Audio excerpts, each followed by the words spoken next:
Of course mechi ilikuwa ngumu kama ilivyozoeleka kwamba mechi ya ligi kuu inakuwa ni mechi ngumu, na jana Pamba aliweza kuwapa mechi ngumu Simba Sports Club, na sababu ya kuwapa mechi ngumu ilikuwa ni kwamba Pamba walichokifanya wao, walijaza idadi kubwa ya viungo kwenye timu yao. Walicheza mfumo wa 3-5-2, maana walijaza viungo watano.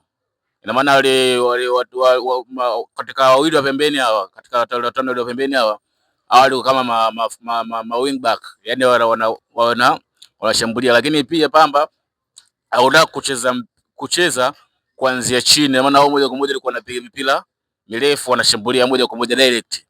Kwa hiyo Simba kajikuta mwisho siku kwenye eneo la kiungo wana mezo, kwa sababu Simba katikati kipindi cha kwanza walianza na viungo wawili, walianza na Maema na Kante, lakini pia walianza na Kagoma, ambapo inside namba 10 alisema mwenyewe ni Maema.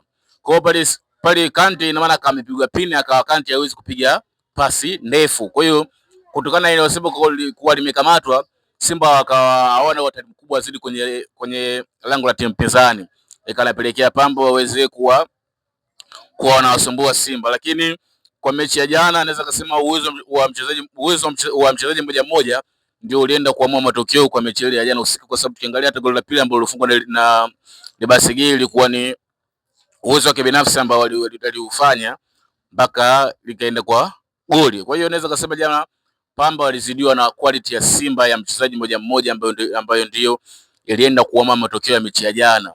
Lakini pia Pamba jana ilikuwa ni timu ambayo inaonekana zaidi kwamba ilikuja kwa nia kumkamia Simba, ndio maana ilikuwa inacheza rafu nyingi. Ukiangalia mechi mpaka inaisha, timu ya Pamba iliweza kupokea kadi za njano karibu 6. Hii maana yake ni kuonyesha kwamba Pamba alikuwa very aggressive, alishajua kwamba kama Simba tukiwachezea na Linale hao watatusumbua. Kwa hiyo ndio maana wakaamua wacheze very aggressive na kucheza very aggressive na kupata kadi za njano 6. Lakini pia ishu nyingine ambayo imeweza kuhusu walisema la muamuzi, of course ni sahihi, kwa sababu muamuzi jana inaonekana kama alikuwa kama na base pande mmoja, kwa sababu ukiangalia kuna baadhi ya matukio muamuzi alikuwa kama na wanyonga Simba. Ukiangalia kuna baadhi ya matukio yalikuwa yanatokea katika ile mechi ambayo refa hakuweza kuyaamua vizuri, na kuna baadhi ya watu wameenda mbali zaidi na kuhisi kwamba inawezekana wapinzani wao wameweza kucheza mchezo dhidi ya Simba, kwamba Simba siwezi kupata matokeo katika mechi ile ya jana. Tuangalia baadhi matukio kama vile offside, zingine zilikuwa zinaonekana kabisa kwamba hakuna offside, lakini zilikuwa offside, penalty, kadi za njano, kadi nyekundu. Kuna zingine zinaonekana kabisa kwamba Pamba alikuwa na style kuzipata. Kwa mfano kama dakika za mwishoni Pamba alikuwa na style kupata kadi nyekundu. Kuna mchezaji mmoja wa Pamba alinyanyua mguu kupeleka kichwani mwa mchezaji wa Simba, ambapo ilikuwa ni zaidi kabisa kwamba yule alikuwa anamezamilia kucheza lafu, kwa sababu ukiangalia mpira ulikuwa ni wa kichwa.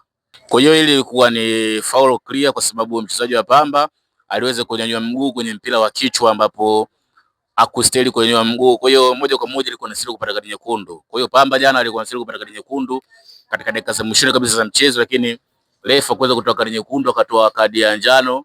Lakini baadhi ya watu wanahisi kwamba ilikuwa kadi nyekundu kutokana na mguu kufikia mchezaji wa Simba, lakini kitendo cha kunyanyua mguu na kupeleka eneo husika maana yake ni kuhatarisha afya ya mchezaji mwenzako. Kwa hiyo ile moja kwa moja inakuwa ni penalty, kwa sababu kwenye sheria hizi kuna sheria ambayo unasema aggressive na kuna nyingine ambayo kidogo Kiingereza jeka limetoka, lakini aggressive maana yake ni kumfikia mchezaji moja kwa moja kwenye mwili wake. Alafu kuna reckless ambayo inakuwa sio moja kwa moja, na maana reckless na maana inakuwa unaweza kumfikia kwa bahati mbaya kwamba kuzamilia, lakini kuna ile aggressive maana yake ulizamilia, maana yake ni matumizi makubwa ya nguvu. Kwa hiyo ile play inaonekana kabisa kwamba yeye alikuwa anacheza lakini hakutumia nguvu kubwa sana kwenda kumchezea mchezaji wa Simba. Kwa hiyo kwa matokeo mawili, moja kwa moja ilikuwa ni kadi nyekundu ambayo Simba ndani Pamba ilibidi waweze kupewa kutokana na sababu, lakini